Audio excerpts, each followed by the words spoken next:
हम सुनते हैं, लेकिन समझने के लिए नहीं, जवाब देने के लिए। और यहीं से दूरी शुरू हो जाती है। लेकिन इसी जगह पर मौन एक औषधि की तरह काम करता है।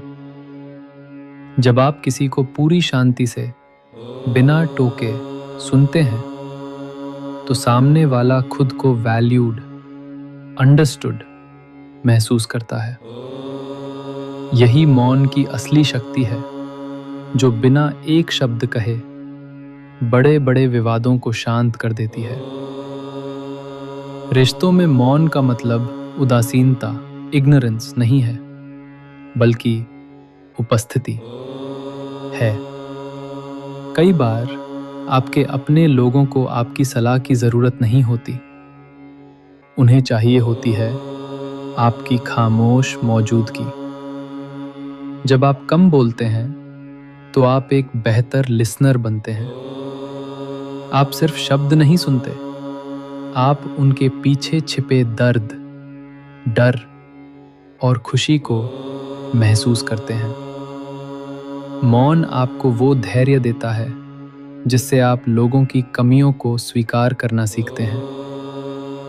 याद रखिए, एक समझदार व्यक्ति चुप रहकर भी बहुत कुछ कह जाता है, जबकि एक नासमझ व्यक्ति चिल्लाकर भी अपनी बात नहीं समझा पाता।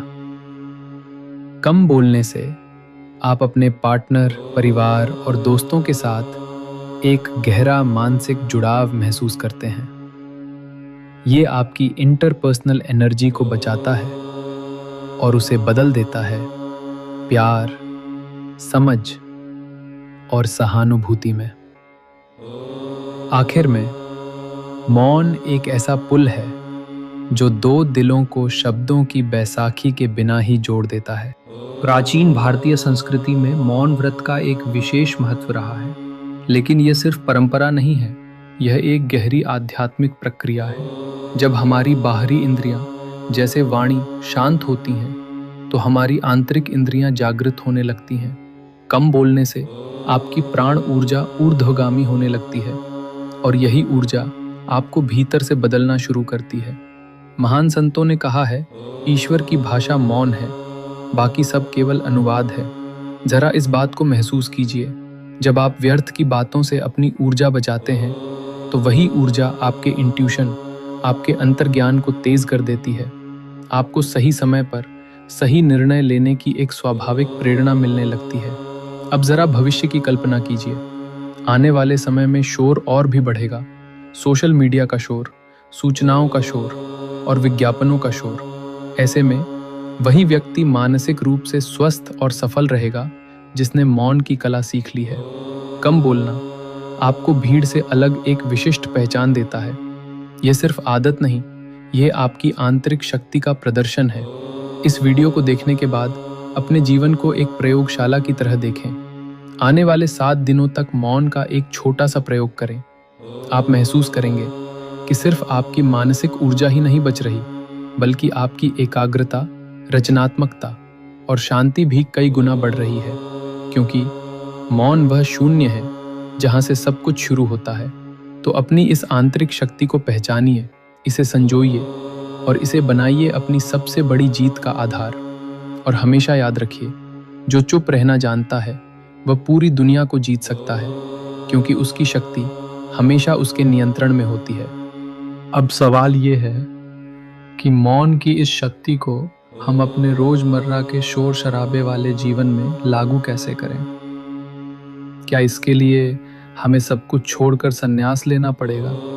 नहीं, आपको बस छोटे छोटे अभ्यासों से शुरुआत करनी है। सबसे पहला अभ्यास, 3 सेकंड का नियम। जब भी कोई आपसे कुछ पूछे या आप कुछ कहने वाले हों, तुरंत प्रतिक्रिया मत दीजिए। बस 3 सेकंड रुकिए, सोचिए और फिर बोलिए। आप खुद महसूस करेंगे कि आपके आधे शब्द जो व्यर्थ थे अपने आप ही खत्म हो जाएंगे। दूसरा अभ्यास, डिजिटल साइलेंस। दिन में कम से कम 30 मिनट का समय निकालिए, जहां ना फोन हो न टीवी, न कोई बाहरी इनपुट, बस आप और आपकी शांति। यही आपके दिमाग के लिए एक गहरा ध्यान बन जाएगा। तीसरी बात, हमेशा याद रखिए, आपकी ऊर्जा एक सीमित संसाधन है। इसे व्यर्थ की बहसों में, दूसरों की बुराई में या हर समय खुद को सही साबित करने में बर्बाद मत कीजिए। मौन रहना हारना नहीं है, ये अपनी ऊर्जा को उन बड़े लक्ष्यों के लिए बचाना है जो आपके जीवन को वास्तव में सार्थक बनाते हैं। जैसे जैसे आप कम बोलना शुरू करेंगे, आप महसूस करेंगे आपका तनाव कम हो रहा है, आपकी एकाग्रता बढ़ रही है और लोग आपकी बात को पहले से कहीं ज्यादा ध्यान से सुन रहे हैं, क्योंकि अब आपके शब्द सिर्फ शब्द नहीं रहे, वे ऊर्जा बन चुके हैं। मौन एक ऐसी कुल्हाड़ी है जो आपके मानसिक बंधनों को धीरे धीरे काट देती है। और अंत में याद रखिए, खाली घड़े सबसे ज्यादा शोर करते हैं, लेकिन सागर की गहराई हमेशा शांत होती है। तो अपनी गहराई बढ़ाइए, अपनी ऊर्जा बचाइए और मौन की इस अदृश्य शक्ति को अपना सबसे बड़ा हथियार बनाइए। आज से ही एक छोटा सा संकल्प लें कि आप कल की तुलना में 20% कम शब्द बोलेंगे। यकीन मानिए, ये छोटा सा बदलाव आपके जीवन में जो मानसिक शांति और ऊर्जा लाएगा, वो आपको अंदर तक बदल देगा। शांत रहें, शक्तिशाली बने।